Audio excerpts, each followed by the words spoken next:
2006년 수감 이후로 처음으로 거리를 간 게 보건소에 코로나 검사 받으러 이제 간 게 이제 처음으로 거리를 이렇게 걸어본 건데 굉장히 감격스러웠어요. 이제 14년 만에 이제 이렇게 아무런 제약 없이 거리를 코로나 검사 받으러 가는데도 그러니까 이제 제가 조국 땅을 받는다. 뭐랄까 소문이 있다 이제. 예, 제 이름은 장민호입니다. 2006년 이른바 이제 1심의 사건으로 조작된 사건에 연루가 돼서 국가보안법 위반으로 7년 이제 복역을 했습니다. 그리고 이제 출입국관리법 절차에 따라서 제 국적지인 이제 미국으로 추방이 됐고요.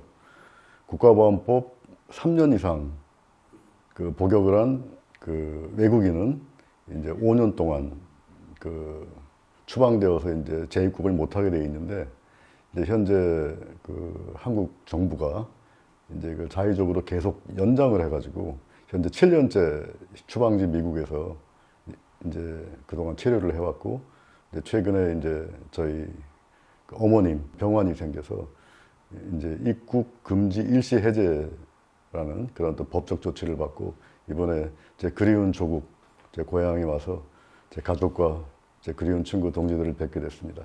갑자기 이제 그 누님께서 뇌출혈로 쓰러지셨어요. 어머님을 부득이 요양원으로 모시게 됐습니다. 자가격리를 한 후에 이제 곧바로 제일 먼저 이제 어머님 계시는 요양원에 가서 찾아뵙습니다. 일단 요양원이 이제 1급 그런 관리시설이기 때문에 참 오랜만에 어렵사리 당국으로부터 이제 그 허락을 받아서 이제 고향을 찾고 또 어머님을 뵈러 왔는데 참 이 코로나가 너무나 야속합니다. 노인성 치매죠. 그때그때마다 다르신데 이제 제가 그동안 그 카카오톡으로 영상통화를 갖다 굉장히 자주 해요. 어머님하고 이제. 근데 이제 어떤 때는 통화를 하게 되면은 너 지금 어디 갔다 이제 왔냐? 뭐 너 누구냐 그러신 적도 있어요. 근데 이제 아들인 거는 대체로 인지하시고 근데 이제 제가 뭐 그동안 감옥을 살고 이제 뭐 해외 추방됐고 이런 것들은 가끔가다 좀 잊으시는 것 같아요. 그래서 제가 2017년에 저희 외삼촌이 사정을 알고 좀 어려운 형편에서도 도움을 주셔서 어머님을 갖다가 이제 모시고 외삼촌 댁으로 한번 모신 적이 있어요. 그때 제가 외삼촌 사시는 시애틀 가서 어머님을 뵌 적이 있는데 그때 이제 참 오랜만에 어머님을 대면했는데 그때 저한테 이제 그 너 그동안 어디 있다가 이제 왔냐 첫 마디에 그렇게 말씀하셔서 그걸 제가 제 페이스북에다가 그냥 짤막한 시로 분단의 슬픔 이제 과거 잃어버린 그런 14년의 세월은 다 잊으시되 부디 아들만큼 잊지 말아달라 이제 뭐 그런 짧은 글을 하나 페이스북에 남겼던 기억이 납니다. 입국 그거를 갖다 이제 안 해주려고 뭐 일종의 어떤 트집 잡기로 보인다. 이제 반발을 했죠. 반발을 했고 두 번째는 이제 빨리 와서 가족들을 보는 게 워낙 또 개인적으로는 절박했기 때문에 이제 사실은 그렇게 무리한 요구만 아니라면 어쨌든 저도 법을 따르고 싶었고 그래서 이제 그 당국의 요구가 굉장히 무리한 요구라는 거, 실효적이지 않다라는 걸 설득을 하는 그런 이제 소모적인 시간을 좀 며칠 보냈습니다. 이제 근데 마지막에 이제 허가해주기 응답이 왔는데 꼭 뭐 간병 활동만 하겠냐 오면은 뭐 옛날 친구들 선후배를 안 만나겠냐 뭐 이런 식의 농담 비슷한 게 왔더라고요. 그래서 그냥 간병이 제 주된 목적이고 나머지는 아직 계획이 없다. 뭐 만나겠지. 하지만 이제 어쨌든 현재로서는 간병이 다다 그러니까는 알았다고 그러고 이제 다음날 이메일로 저한테 이제 입국 허가가 나왔다고 통보를 해줬습니다. 작년 말부터 이제 이런 실랑이를 벌이다가 이게 한 3개월 걸렸던 것 같아요. 그 무렵에 코로나 사태가 터진 거예요. 그러다 보니까 이제 비행기 스케줄도 완전히 엉망진창이 됐고 원래 생각했던 계획이 있었는데 또 비행기 타는 탑승 기준과 이런 것들이 전부 바뀌었고 뭐 온갖 장애가 생긴 거죠. 그래서 이제 그 계획을 갖다 이제 이렇게 뭐랄까 몇 차례 이제 미루다가 처음에 이게 코로나가 죽을 줄 알았더니 아닌 거예요. 그래서 이제 이렇게 하염없이 미룰 수는 없다. 이제 원래 그 한 달 기간을 6개월 내에 사용해야 되는 그런 조건이었었거든요. 그러니까 이제 어차피 올 한 8, 9월 내에는 고국 방문을 해야 되는 거죠. 그래서 이제 서둘러 왔는데 뜻밖의 그 공항에서 항공사 측으로부터 탑승 거부를 당했어요. 당시 이제 항공사 측에서 시스템에 의해서 저에 대한 조회를 해보니까 저는 입국 불가 상태다. 그래서 무슨 소리냐. 법무부 당국으로부터 그걸 받았다. 그러니까 어쨌든 자기들로서는 어쨌든 입국 불가라고 주장을 하는 거예요. 그래서 이제 다음날 영사관 뛰어가서 이제 거칠게 항의를 했죠. 그거는 이제 지금도 그 정확한 원인은 명료하지 않습니다. 왜 이런 일이 벌어졌는지. 영사관 측에서 이제 된 근거가 워낙 좀 황당했기 때문에 그쪽에서는 뭐냐면은 이제 그 아무리 국적기 대한항공이라도 미국에 있기 때문에 미국에 있는 이제 그 소재지 자체가 미국에 있기 때문에 미국 내에서 또 그 뭐랄까 자기 한국 정부랑 무관하게 항공사 자체로 입국 규제를 할 수 있는 권한도 있고 별도의 시스템이 있다는 거예요. 그래서 그것이 이제 한국 정부랑 관련된 것인지 아니면 항공사가 미국 정부랑 관련돼서 저에 대해서 탑승 거부를 한 것인지는 확실하지 않다. 이런 식의 좀 지금 생각하면 엉터리 같은 답변을 된 거죠. 그래서 이제 그 뒤로 법무부 쪽에다가 직접 이제 이메일을 했고 이제 저의 입국을 갖다가 이제 이번에 참 이 자리를 빌어서 다시 한번 머릿속에 감사드리고 싶은데 그 한국 기독교협의회 이제 오산에 있는 그 외국인 노동자 인권센터의 장창원 목사님, 그 이제 그 기독교협의회 이제 부산에 거주하시는 김동수 목사님, 이제 이런 분들께서 이제 그 소식을 알고 굉장히 좀 화가 나셔서 법무부에다가 항의 전화를 거셨어요. 이게 도대체 뭐냐. 그러니까 법무부 쪽에서는 이제 자기들은 입국 해제가 됐다.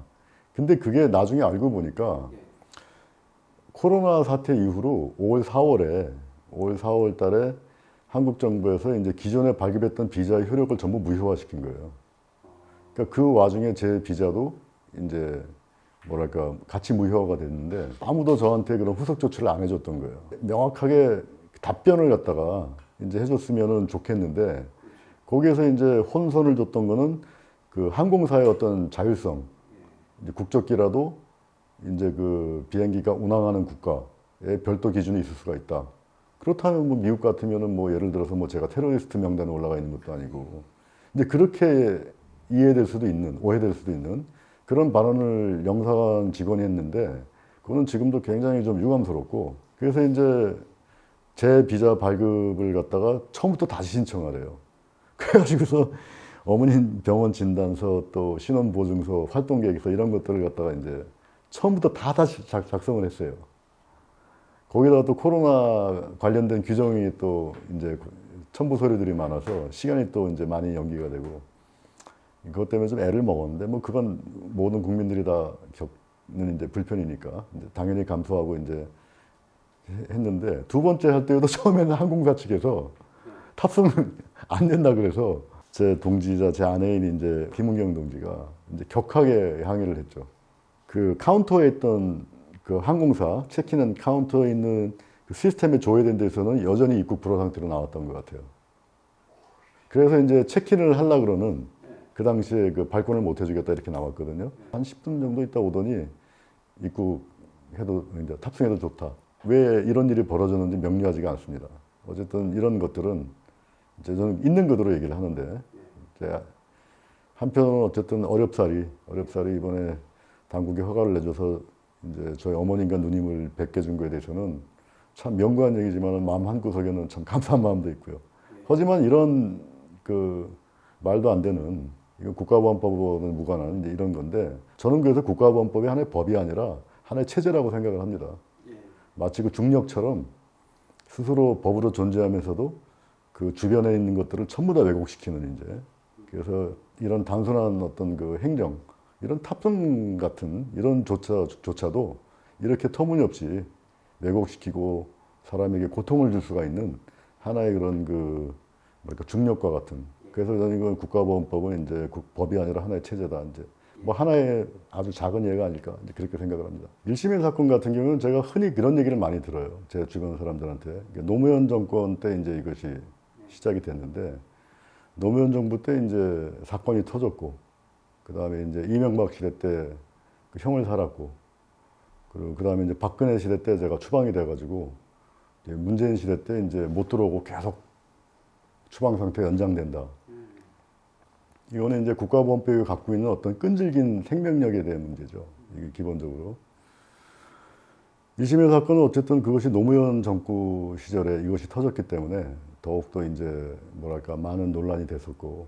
근데 지금 오늘날 이렇게 보게 되게 되면은 그 현재 이제 그 문재인 정부가 소위 말하면 이제 그 우리 촛불 정권이라고 이제 이렇게 부르지 않습니까?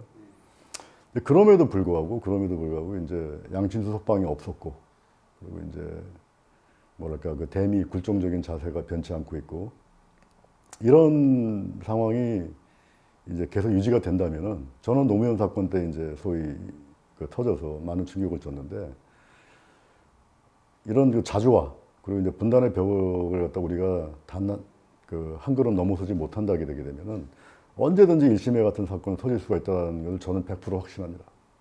예, 그래서 이제 어쨌든 이와 같은 사건이 앞으로 더 이상 이제 벌어지지 않기를 간절히 바라고, 만약에 이와 같은 사건이 이제 뭐랄까 또 벌어진다게 되면은 진짜로 그것은 그 희생자 몇 명의 문제, 특정 정당의 문제가 아니라 우리의 어떤 민주주의가 이제 절대로 진전할 수가 없다. 이제 그걸 제가 100% 확신합니다.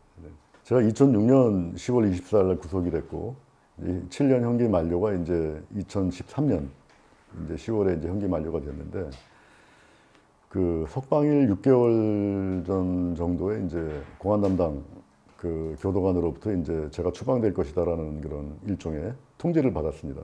근데 사실은 저로서는 청천벽력이었죠. 추방을 안 당하기 위해서 이제 백방의 노력을 갖다가 그 당시 했어요. 그러니까 이제 국가보안법 위반 사범이 아닌 일반 사범의 경우, 일반 사범이라 하면 이제 한국에서 범죄를 저지른 외국인들에 대한 추방 조치에 관련된 일반적인 내용은 그 3년 이상 이제 형을 살면은 추방 대상이 됩니다. 3년. 예, 그리고 추방 기간은 5년입니다. 예. 제가 국적을 이제 미국 국적을 갖고 있지만 사실은 거의 30년 가까이 한국에서 저희 양부모님을 모시고 생활을 해왔거든요.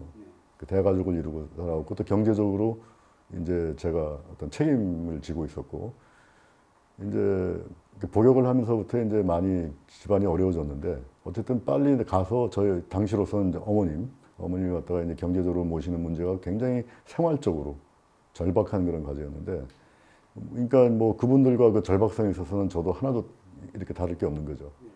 그런 취지로 이제 심재한 변호사님한테 이제 말씀을 드렸고, 그 취지로 이제 심재한 변호사님도 대전지방법원에서 저희 어머님을 모시고 한 3차례 정도 법원에 가셨던 것 같아요, 재판 절차는. 근데 결국에 가서는 이제 제가 그 청주 외국인 감호소로, 보호소로 이감됐을 때 이제 제가 패소를 했습니다. 그때가 참 개인적으로 힘들었어요. 모든 제도자들은 이제 출소일만 기다리는데, 그날이 됐는데 이제 또 추가로 계속 쇠창살 속에 갇히게 되니까, 추방을 만약에 이제 제가 받아들이면 대전교도소 출소와 함께 그냥 미국으로 가면 되고, 저처럼 이제 그 추방을 갖다가 거부해서 남겠다 하게 되면은 바로 그 청주 보호소로 가서 계속해서 이제 이제 갇혀 살아야 되는 거죠. 사실 뭐 7년을 버텼는데 거기서 2달이란 건 그렇게 뭐 긴 기간이 아니죠. 근데 그게 이제 그 무한정 기약 없이 이제 거기 산다는 게 이제 굉장히 당시에 지금 회상을 해보면 정신적으로 좀 많이 힘들었던 시기라고 생각을 합니다. 패소하고 나서 이제 추방이 결정됐고, 결정이 돼서 이제 뭐 극단적인 생각도 많이 했어요. 이제 물리적인 거부. 뭐 그럴 땐 뭐 물리적으로 쫓아낸다 그러더라고요. 얘기를 들어보니까 강제력으로 이제 결국 그 이제 패소하고 나서 이제 이제 제가 추방을 하나의 현실로 받아들이게 됐고, 추방이라는 개념이 영토 개념이잖아요. 국가의 어떤 그 주권을 행사하는 그 정부 혹은 국가가 어쨌든 한 사람을 갖다가 이제 이렇게 디폴트하는 그런 하나의 과정인데, 그 범위가 국적계 안까지더라고요. 그래서 이제 제 모든 여권과 서류들을 갖다가 이제 법무부 직원, 추정컨대는 국정원 직원 같은데 어쨌든 그 직원이 와서 제가 타는 비행기에 기장에게 전달을 했고, 이제 제 여권을 갖다가 모든 손님이 미국에 도착해서 다 내리고 나서 혼자 남아서 이제 마지막까지 남았다가 기장으로부터 여권을 받고, 거기서 법적으로 재추방 절차가 끝나서 대한민국 영토를 벗어났다. 그게 이제 제가 이제 모두에 말씀드렸던 대로 국가보안법은 이건 법이 아니다. 이건 비법이다. 이건 법이라기보다 하나의 통치 체제지 법이 아니다. 이제 사실 많은 그 학자들이 이제 국가보안법의 법률적 그런 그 모순 그것들에 대해서 이제 흔히 그 지적하는 바인데, 출입국관리법이라는 게 소위 말하면 이제 그렇게 많은 재량이 주어지는 이유가 이제 이게 어떤 국가의 어떤 재량, 어떤 그 주권의 문제다라고 이제 법률적 인식을 하고 있는 것 같아요, 이 사람들이. 이제 그래서 이건 자기들이 제 마음대로 할 수가 있다. 하지만 법이라는 것은 국가 주권의 문제이기도 하지만 보편적인 거죠. 이제 법 규범이라는 게 특히나 한국 사회처럼 이제 촛불 정권, 민주화의 가치의 핵심이 저는 보편성이라고 이렇게 보는 것이고, 이제 보편성이라고 본다게 되면은 그런 국가 주권으로서 이 추방이라는 걸 갖다가 이렇게 전갈보도처럼 이용하고 하는 것들은 굳이 비유하고 싶지는 않지만 사실은 히틀러 1930년대 바이마르 공화국도 있던 일들이죠. 그 당시 나치 히틀러가 유태인 탄압을 할 때 제일 먼저 했던 조치가 국적 박탈. 그들을 갖다 이제 수용소로 몰기 전에 그건 실질적 추방 조치였거든요. 추방이라는 걸 갖다가 이제 국가 주권의 문제로 이제 그 사람들 그 당 이름 나치온, 그러니까 네이션, 그것이 이제 그 탄생이다. 그래서 이제 국적에 대해서 한 인간의 어떤 그 생명 내지는 자기 어떤 영토 국적의 문제를 갖다가 통치 대상으로 바라본 거는 사실 히틀러 정권 때 있었던 일이거든요. 지금 이제 70년이 거의 100년이 지난 대한민국 사회, 그리고 민중의 힘에 의해서 어느 정도 민주화가 되고 보편적인 국제 규범이 그동안 그렇게 발전해온 조건 속에서 어떤 정주권, 행복 추구권, 그리고 어떤 인도주의적인 이런 것들에 대해서 이렇게 명료하지도 않고 이제 그런 그 뭐랄까 이런 법을 갖고 사람의 한 개인의 인권을 갖다가 짓밟는 것은 굉장히 시대착오적이라고 생각합니다. 옛날에 제가 해외에서 활동하던 시절에 좀이 아니라 굉장히 잘 알고 지내던 그 동료가 이제 공항에 나오기로 했는데, 오랜만에 한 통화치고는 반갑다기보다는 우려스러운 목소리로 전화를 받아서 안 좋은 느낌으로 이제 비행기를 탈 수밖에 없었습니다. 근데 LA 공항에 도착을 했는데 그 친구가 공중전화에서 이제 저한테 준 가이드라인이 이제 자기가 안 보일 거라는 거예요, 공항에 도착해도. 그래서 현지에서 이제 그 동전을 바꿔서 현지에서 공중전화를 해서 자기한테 전화를 걸면은 그때 자기가 나타나서 저를 픽업하겠다라는 거예요. 그것 자체는 어떻게 보면 뭐 바쁜 공항에서 일상적인 일일 수도 있어요. 공항 그 교통이 안 좋으니까. 차를 타고 나타났는데 굉장히 불안한 표정으로 이제 이건 도저히 30년에 만나는 친구라고 하기 힘든 저를 갖다가 이제 나타나서 데리고 이제 간 거죠. LA는 이제 대략 한인들이 현지 영주권자, 시민권자하고 이제 단기 주재원들 포함해서 대략 한 150만 명, 어떤 사람은 200만까지 얘기를 해요. 남부 캘리포니아 전체가 이제 최대의 그런 그러니까 어지간한 한국의 대도시만한 그런 지역이죠. 한국인 어떤 커뮤니티가. 근데 거기에 가장 많은 부수를 자랑하는 이제 신문 매체가 하나 있어요. 이제 그 뭐 선데이 저널인가 하여튼 뭐 그런 그 매체인데, 그 매체가 이제 뭐 조정동 이후에 현지 신문보다 더 많은 부수가 이제 이렇게 거기서 이제 배포가 되고 있는 영향력이 큰 그런 매체입니다. 근데 그 매체에 제가 그 11월 아마 30일 정도 2013년 도착한 걸로 기억하는데, 그 전주에 저에 대한 특집 기사가 나왔대요. 근데 그게 타블로이드 한 이만한 판인데 4면에 걸쳐서 저 사건에 대해서 이제 나왔는데, 거의 그걸 저한테 갖고 와서 보여주더라고요. 저를 공항에서 이제 픽업했던 제 친구가. 그래서 이제 거기에 있는 진보운동 단체, 예를 들어서 뭐 이제 여러 인권 단체, 진보운동 단체들 사이에서는 이제 제가 여기 LA로 오는 게 그 신문을 통해서, 다른 사람들 같으면 제가 온다는 사실을 뭐 관심 대상도 아니죠. 근데 그 신문 때문에 한인교포 사회의 상당수가 저를 알게 됐고, 제가 여기에 추방돼서 온다는 사실을 알게 됐고, 그리고 그 소위 말하면 이제 진보 통일운동권들 사이에서는 이제 거기도 참 불행한 얘기인데, 여기로 말하면 어버이 연합 같은 게 있어요. 그 사람들이 이제 공항에 나와서 저를 영접할 거다라는 소문이 이제 그 파다하게 퍼졌다는 거예요. 그러니까는 이제 제 친구 말은 이제 아무도 공항에 나오려고 그러지 않는다. 자기 생각에는 옛날에 그 친구랑 재미한 청년이라는 단체, 광주 항쟁의 그 망명 윤한봉 선생님이 만든 그 단체에서 이제 함께했던 당시로선 동지였죠. 그래서 이제 마땅히 이제 뭐 성대하진 않지만 그래도 환영 모임을 갖다 했어야 되는데 그런 소문 때문에 아무도 이 LA 공항에 저를 만나러 오지 않는다는 겁니다. 그래서 자기가 이제 그리고 이렇게 조심스럽게 공국질 작전처럼 저를 이렇게 했던 이유가 거기 이제 누가 와서 이제 어떤 불미스러운 사건이 벌어질까봐 그게 이제 두려워서 이제 그런 식으로 저를 픽업했다는 거예요. 그래서 이게 참 추방 생활이 험난하겠다 이런 생각을 한 거죠. 그러니까 이제 이 국가보안법이 아까는 이제 법이 아니다, 통치체계다. 이제 이런 얘기 정도가 되게 되면은 이거는 이제 통치체제 뭐 법 하나의 법체제, 통치체제 이걸 넘어서 가지고서 어떤 마녀사냥, 정책 탄압의 도구 수준까지 이제 얘기할 수밖에 없는 거죠. 이렇게 되면 형을 살고 추방돼서 나왔는데 그 신문이 어떤 신문이냐 하게 되면은 이제 돈거래하는 신문이에요.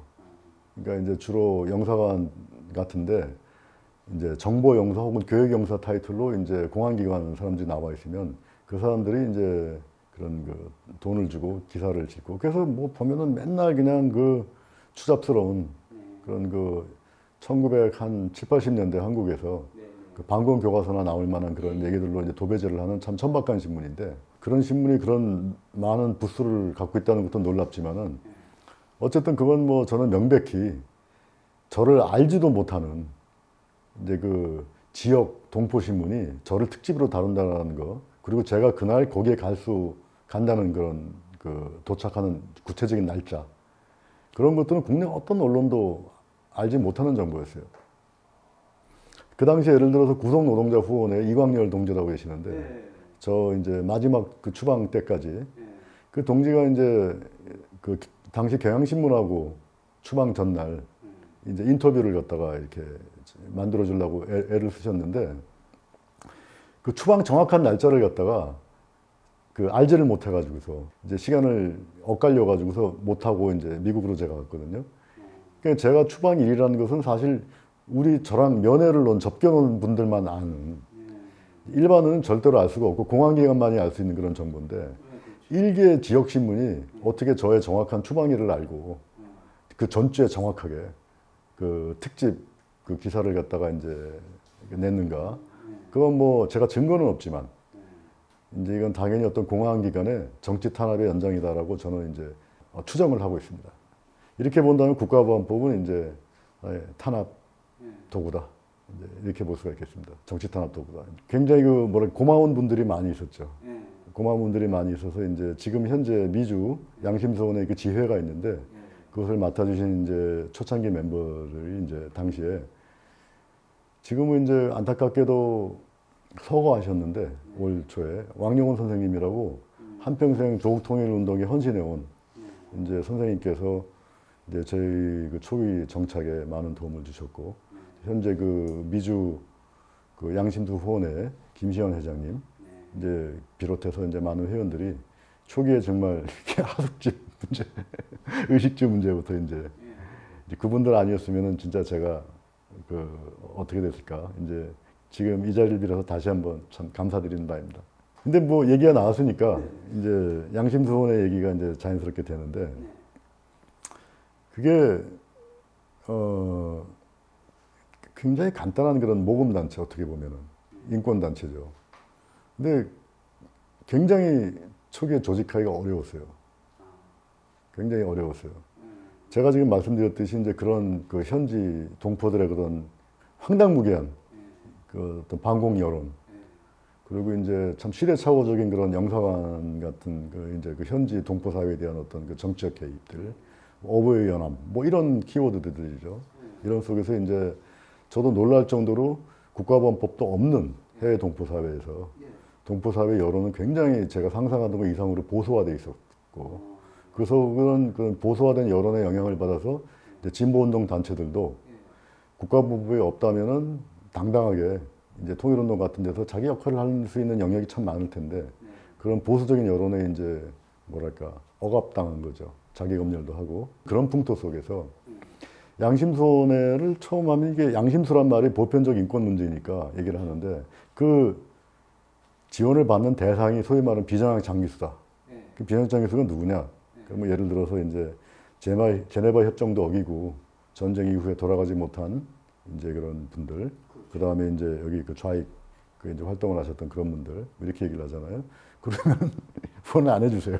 그래서 이게 양심손해가 어쨌든 초창기에 이제 그 조직하는데 굉장히 힘들었습니다. 나중에 이제 좋은 계기가 하나 생겨서 제가 뜻하지 않게 이제 그 아까 말씀드렸던 그 왕용훈 선생님, 그분이 이제 노인 아파트에 사셨어요. 그러니까 이제 67세 이상 머무는 그러니까 저소득층 아파트죠. 그 아파트가 이제 그 법이 많이 변해서 일점 신자유주의죠. 이제 사회복지 차원의 그런 주거시설인데 이제 법이 바뀌어가지고서 은행이 이제 은행만 바꾸면 이제 그 리모델링을 해가지고 그 한 달에 뭐 200불짜리 아파트를 갖다가 시장 가격으로 한 1,500불 이상 받을 수 있게 법을 개정한 거예요. 그러니까 미국의 어떤 사회복지가 이제 망가져가는 하나의 한 단면이죠. 이제 그런 데 사셨는데 그래서 이제 어느 날 그 양심수원의 산파 역할을 하셨던 왕용훈 선생님께서 한 200여 가구의 다른 그 할머니 할아버지들과 함께 아파트에서 1년 안에 퇴거될 운명에 처하셨어요. 그래서 이제 근데 그때 제가 그 왕용훈 선생님과 함께 이제 이를테면 입주자 협의회를 조직을 해서 이제 당시에 어떤 과정을 거쳐서 투쟁을 했는데 우리가 이겼어요. 이겨서 이제 그 200 가구가 전부 다 어떤 그 주거 혜택을 보장받게 되는 이게 있었는데 이 사건이 이제 당시에 LA 타임스 같은 데도 보도가 될 정도로 참 큰 사건이었어요. 근데 덕분에 저는 이제 약간의 그런 그 빨갱이 뭐 이런 오명에서 조금 자유로워졌어요. 그러니까 예를 들어서 그쪽에 뭐 6.15에 누군가가 이제 만나자. 그 누구냐 장민호다 그러면 어느 날 갑자기 이제 약속을 이제 뭐 이랬는데 그 양심수원회 같은 것도 이제 뭐 10명을 한 100명 만나면 한 명한테 후원을 받는 식이었죠. 그리고 이제 후원을 해주겠다 그랬다가 나중에 실체를 알고 이제 번복하고 뭐 이런 과정이 변속했는데 그 사건 이후로 이제 나름대로 좀 사람들을 만나기가 좀 편해졌습니다. 이제 소위 말하는 이제 주류 언론에 이제 좀 그런 식의 그 이제 덕을 많이 봐서 이게 좀 더 편하게 많은 사람들을 만날 수가 있었고 그래서 거기서 이제 그 양심수원의 미주 지부를 갖다가 당시에 이제 결성을 할 수 있게 됐습니다. 해외 동포 뭐 한 800만에서 900만 얘기하더라고요. 근데 한 절대 다수 해당하는 한 300만가 미국에 있다 그러죠. 근데 그 중에 반 이상이 LA 남부 캘리포니아에 있어요. 그러니까 굉장히 큰 규모의 어떤 커뮤니티죠. 900만 중에 150만이면은. 근데 이제 미국의 그 소수민족과 다른 한인 이 단체들, 한인 커뮤니티에 좀 특징이 있어요. 중국계, 뭐 일본계 이런 데랑 다른. 특징 중에 하나가 뭐냐. 한국 영사관. 의 존재감이 굉장히 크다는 겁니다. 그들 사이에서. 나머지 그런 소수민족들은 영사관, 대사관 그러면은 여권이나 갱신하러 가는데 그 외에는 갈 일이 없는 데인데 지금 한국 영사관, 대사관 이런 사람들이 한인 커뮤니티의 모든 각종 그 한인회, 경제단체 이런데 개입하고 같이 술 먹고 골프 치고 개입하고 이런 것들은 그 미국 그 현지에서 아주 잘 알려진 그 비밀 아닌 비밀이고 하나의 상식입니다. 그 이유는 이제 어떤 역사적인 건데 한국 이민자가 이제 대량 이민이 발생한 건 70년대로 알려져 있는데 그 당시에 이제 미국 이민 정책이 이제 좀 부유한 분들을 중심으로 이민을 받았는데 거기에 이제 소위 말하면 독재 정권의 부역자들이 외화 도피 수단으로 이민을 많이 했던 거고 그 제1국가가 미국이었던 거예요. 그 박정희 때 이제 그 군부 당시에 이제 뭐 당시에는 중앙정보부였겠죠.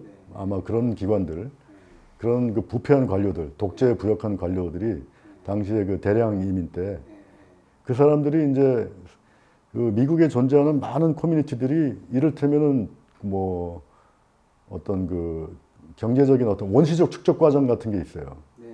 스스로 이제 처음 이미 아일랜드계라든가 영화에도 잘 나온 그런 어떤 특정 분야를 해서 뭐 고생을 해서 자기 어떤 경제적인 영역 일꾼 그런 게 있는데 한국 이민사는 특이한 게 뭐냐면은 1900년대 초반에 하와이 노동이민 예, 예. 그 이승만 대통령이 거기 가서 이제 나쁜 짓 많이 했죠. 예, 예. 이제 그거 외에는 오랫동안 단절이 됐다가 70년대 대량이민이 갑자기 발생하는데 불행히도 그 당시에 그 부패한 그런 그 권력 독재 부역자들, 그 외환 도피범들이죠. 예, 예. 그 자들이 한인 사회 경제권에 중추를 잡았고 그 뿌리가 아직까지도 한 3세대, 4세대 이어지면서도 아직도 그 잔향이 남아있어요.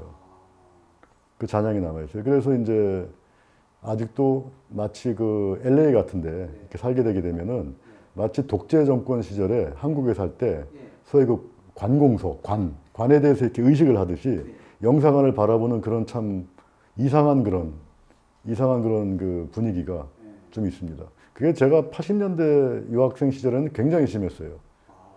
예, 굉장히 심했어요. 근데 지금은 이제 세대가 많이 교체가 됐는데도 여전히 그렇더라고요. 제가 이 말씀을 드리는 이유 중에 하나가 뭐냐면은 이제 해외 통일운동에 있어서 미국이 참 중요한 나라죠. 왜냐하면 이제 우리 민족의 불행에 가장 큰 책임을 지고 있는 국가에 살고 있기 때문에. 근데 이제 그 통일운동에 만약에 어떤 장애가 있다면은 여러 가지 장애가 있는데 이제 뭐 가장 큰 장애는 지금 트럼프 행정명령 이제 그 방북을 못하게 만들어 여행을 이제 그거부터인데 그거 외에 이제 기본적으로 우리가 진짜 해결해야 될 장애가 바로 이 문제입니다. 교포사회가 기본적으로 한국의 정부, 공안기관으로부터 자유로워져야 된다. 그리고 한국 정부는 그러니까 외국 교포, 그러니까 해외 교포, 그러니까 그분들 대다수는 그 법률적으로는 현지 시민들이거든요.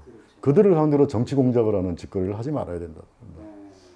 그리고 미국 정부도 법률적 모순이 있는데 미국은 이제 소위 말하는 패권 국가이기 때문에 이제 외무부라고 안 부르고 또 스테이트 디파트먼이라고 부르는 유일한 나라죠.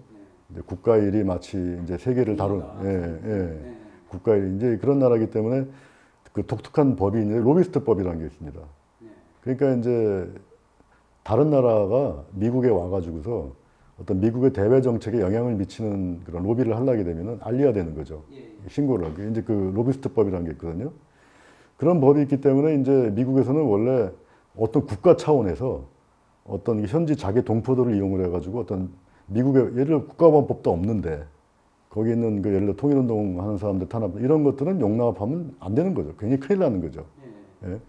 근데 미국 정부는 사실상 보게 되게 되면은 묵인하거나 방조하거나 이제 그런 한국 정부의 그런 것들을 갖다가 그런 행태의 잔향이 아직도 남아 있습니다. 역으로 이제 자기에게 불리한 이런 식의 어떤 공작에 대해서는 그렇지만 유리한 공작에 대해서는 방조하고 묵인하고 심지어 뭐 한국 정부의 그런 그 통일 애국 인사들을 탄압하는 그런 조처들에 대해서도 미국은 이제 그걸 묵인하고 있다. 이런 것들이 우리 해외 통일운동 인사들이 극복을 해야 되겠다. 이제 그런 말씀을 드리고 싶습니다. 미국에는 이제 그 통일운동 단체들이 있는데 국가보안법이 없으니까 당연히 이산가족들 중심으로 이제 그 북부조국 이제 그러니까 조선 방문을 갖다가 많이들 하죠. 그건 이제 미국에서는 철저하게 이제 합법입니다. 근데 이제 갔다 오고 나면은 FBI가 이런 식으로 방문을 하는 것 같아요. 딱히 그렇다 해서 뭐 영장을 갖고 와서 법을 어긋나는 게 없으니까 그런 건 아니지만 충분히 그걸 위협과 협박으로 인식할 만한 수준에서의 이런 식의 이제 행동을 갖다 한다라는 거죠. 그랬다가 그리고 사소한 위반, 예를 들어 외환관리법이라든가 뭐 만불 이상 돈을 소유하다 걸린다, 뭐 이런 거 걸리면은 그땐 그냥 뭐 당연히 법적 처리를 하는 거고요. 그래서 그런 것들에 대처하는 그 법 매뉴얼 있잖아요. 그 대처 요령집을 갖다가 당시에 진보적인 미국 변호사 자문을 받아서 만든 게 있어요. 근데 그것이 이제 그런 탄압이 굉장히 우심할 때 만들었다가 이제 인기가 없어서 내렸는데 제가 그 FBI 방문 사건 이후에 다시 이제 민족통신 사이트에다가 그걸 올렸다고 합니다. 미국 동포사회가 보수화되어 있기 때문에 운동권도 당연히 그에 이제 부응해서 좀 위축되고 보수화될 개연성이 높은데 그런 속에서 이제 근데 큰 땅에 이제 뭐랄까 굉장히 먼 거리 흩어져 살잖아요. 그 물리적 응집력이 약한 거죠. 그러다 보니까는 이제 그런 그 뭐랄까 그런 일이 벌어졌을 적에 대처하는 그런 그 작품 그런 그 운동권 문화가 좀 없었던 것 같아요. 다 개인적으로들 문제를 풀려고 그래요. 근데 그걸 개인주로 풀게 되게 되면은 굉장히 많은 그런 오해와 그런 그 잘못된 그런 일이 벌어질 수가 있기 때문에 이제 만에 하나 이제 그런 일이 벌어진다면은 가능하면은 공개적이고 투명하고 조직적으로 대처를 해야 된다. 우버의 경우에는 이제 우리나라에 관련된 그런 민중 현실하고는 어느 정도 관계가 되니까 그 우버 창업자가 그걸 기그 이코노미라고 이제 예를 들어서 이제 일반 노동자들이 그 비는 시간에 이제 뭔가 좀 더 돈을 벌까 이제 그런 걸 활용한다는 측면에서 IT를 정보기술을 활용해서 뭐 그런 얘기인데 그걸 제가 한 3년 정도 해본 실제로 그걸 해본 경험에 따르게 되면은 그건 그냥 굉장히 지독한 노동 착취 그에 다름 아니다 이렇게 말씀드리겠습니다. 그러니까 이제 우리가 흔히 말해서 그 사회적 우리 최저임금으로 표현되지만 사회적 필요노동이라고 이제 부르는 그 사회에서 이 정도는 있어야지 이제 인간적인 생활을 할 수가 있다 이제 그런 필요노동 수준이 있는데 말이 기근노동이지 그 임금 체계가 그 예를 들어서 적절한 수준의 그런 그 기근노동을 할 수 있는 그런 경영관리 시스템이 아니에요. 그러니까 소위 말해서 진짜 기그처럼 하는 것들은 예를 들어서 파타임적으로 하는 건데 그거는 뭐 최저임금 수준도 안 됩니다.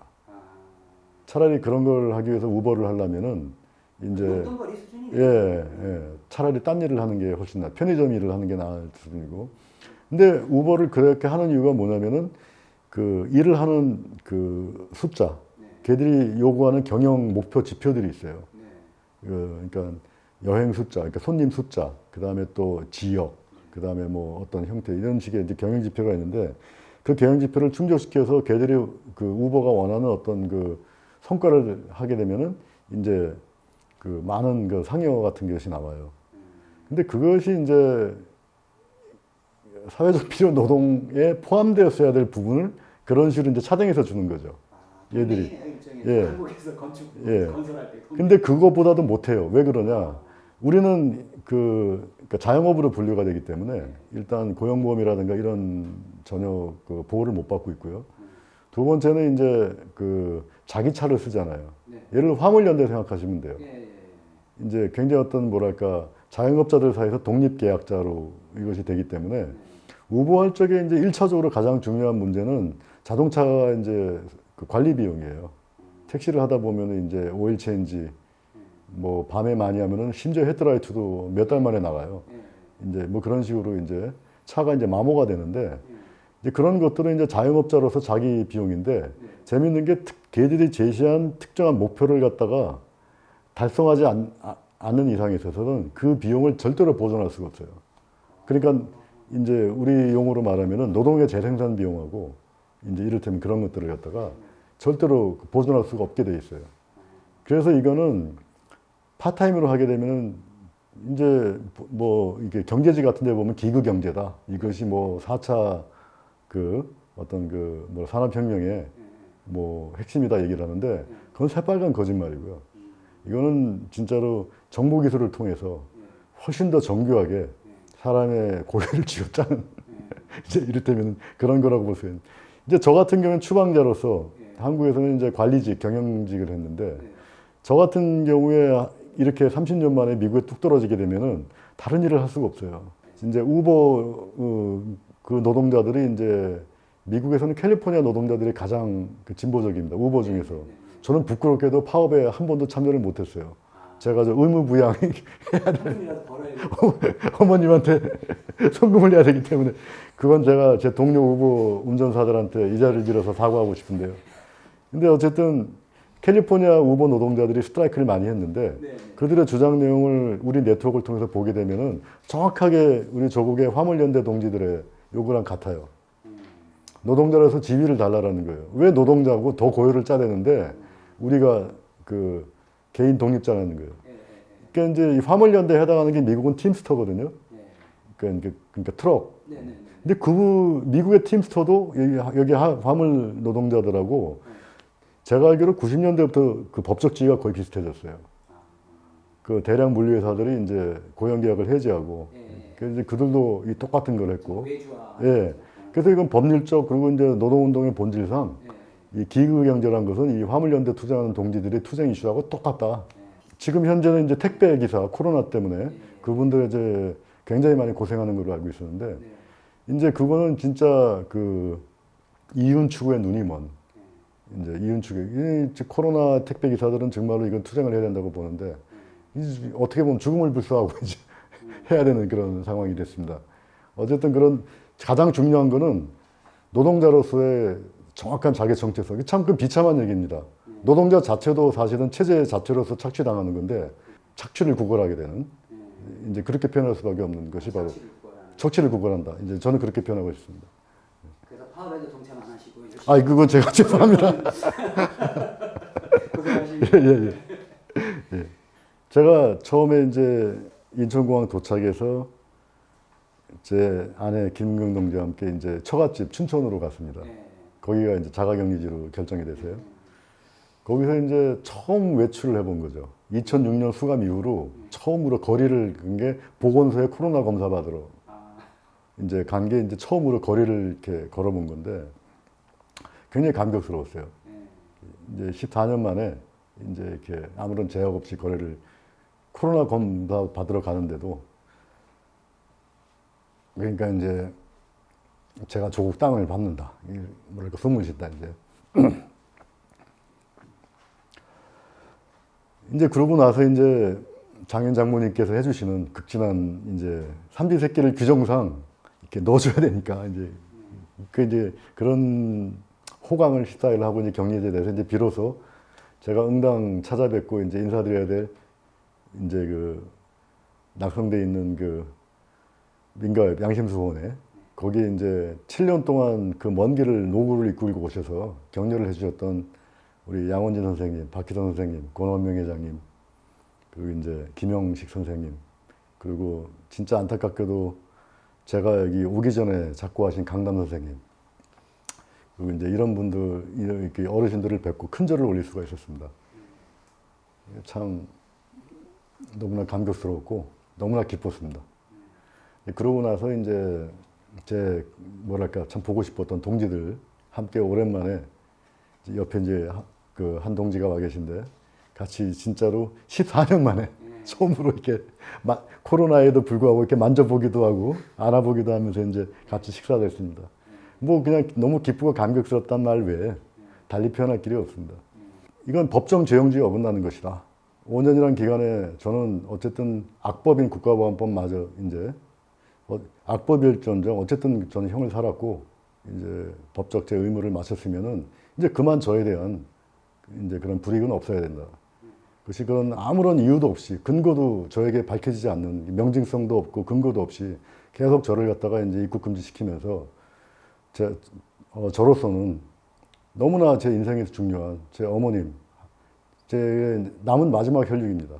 제 아버님 돌아가셨고요. 어머님과 제 누님 남았는데 그분에 대해서 인간적인 도리를 하는 것들을 갖다가 이제 막지 말아달라.